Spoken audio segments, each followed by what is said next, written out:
Okay, today we're going to look at what to do when you get a puncture when you're out on the road. First thing you need to do is to take off your wheel. Now, if it's a back wheel, what I always do is make sure that the chain is down on the outside sprocket here when you're taking off the wheel.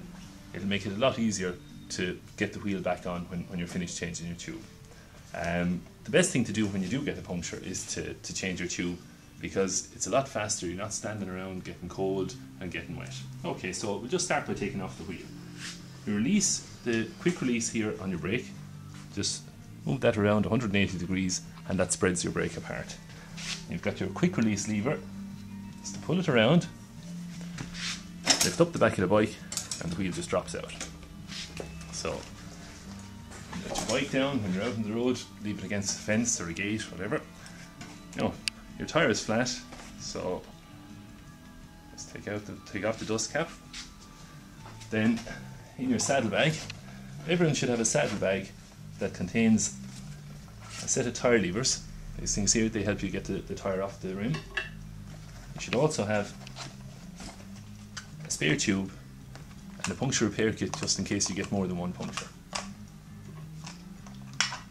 Now what I always carry as well is a pair of latex gloves. The idea of this is that if you do get a puncture, it's not going to be on a nice clean day on a nice clean bike. Usually your bike is going to be dirty, and by the time you're finished changing your puncture, your hands will be too. And if you've got nice white handlebar tape on the bike, or if you like to keep your bike clean, with big oily hands, the chances are you're going to dirty your handlebar tape. So just a pair of latex gloves and it'll keep your hands clean while you're changing the tube. So we get our tyre levers, and usually I'll start about maybe 8 to 12 inches past the valve. Just insert the first tyre lever, bring it around and hook it onto your spoke. Then come forward about 6 inches, next tyre lever, pop it in, around and pop it onto your spoke. And very often at that stage the tyre will be loose enough that by hand you'll be able to open the rest of it around. So you just take out your tyre levers and work your way around. All the way around the rim, and you're back at the valve and your tyre is unseated completely on one side. Then you start at the opposite side to the valve and you take out your tube, take it all the way around and just at the valve pop it out.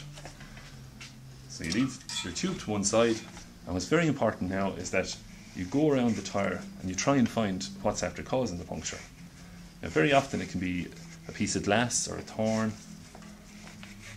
So you just work your way around the tyre inside, running your hand along the inside of the canvas just to see if you can feel a thorn or a piece of glass. So with your hand you're feeling the inside, and then on the outside visually you're inspecting it to see if you can spot anything as well. So work your way all the way around. And when you do find something, it's important to get all of it out. So normally if you squeeze the tyre together like that, if it's a thorn or something, you can just, with the tips of your fingers, you're able to pull it out and get rid of it that way. So the tyre is all clear. Now sometimes what you can have as well is what's called a pinch flat. That if you hit a stone or a rock or a pothole, that you can get two holes very close together side by side on a tube, and that's called a pinch flat. When that happens, sometimes there won't be anything in the tyre that's caused it. It's just been the hole or the pothole or the stone that's after causing it to pinch. That usually happens when your tyre is underinflated. That in a racing bike tyre, normally you'd need a minimum of 100 psi, and depending on your size, 100, 110, even 120 psi. If you're riding it around at 50, 60 psi and you hit a pothole or a stone, the chances of pinch flat are greatly increased. Most racing bike tyres as well will lose a certain amount of pressure each week. So it's important that once a week or once a fortnight that you do pump up your tyres.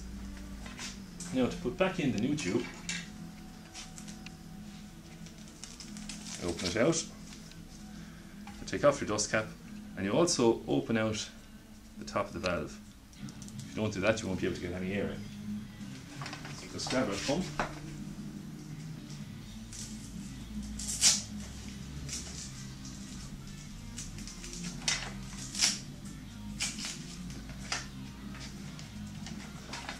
It's important before you actually put the tube into the tyre to put a small bit of air in, it lets the tube hold its shape,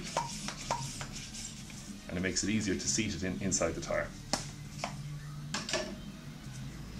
So again, just started the valve. Now, what I normally do when I'm fitting a tyre as well is to make sure that the label of the tyre is where the valve is, because it makes it easier to find the valve then whenever you're working on the tyre.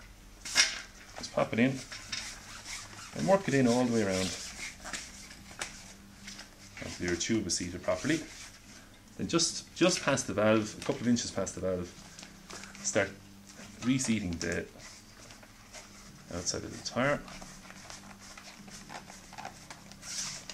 Just work your way around so that eventually you want to finish at the valve. Where you're popping on the last bit of your tyre, just like that. Now the reason to finish at the valve is because if any of your tube hasn't seated properly between the tyre and the outside of the rim, that at least when you finish at the valve you can push the valve right up into the tyre, and that'll stop you getting a hop later on. So once that's done, all you do, pump up your tyre.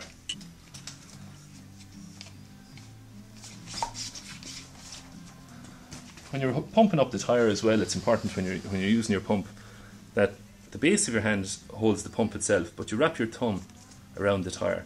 That it helps to hold it secure, and it decreases the chance of you snapping the valve stem here by putting too much pressure on it when you're pumping.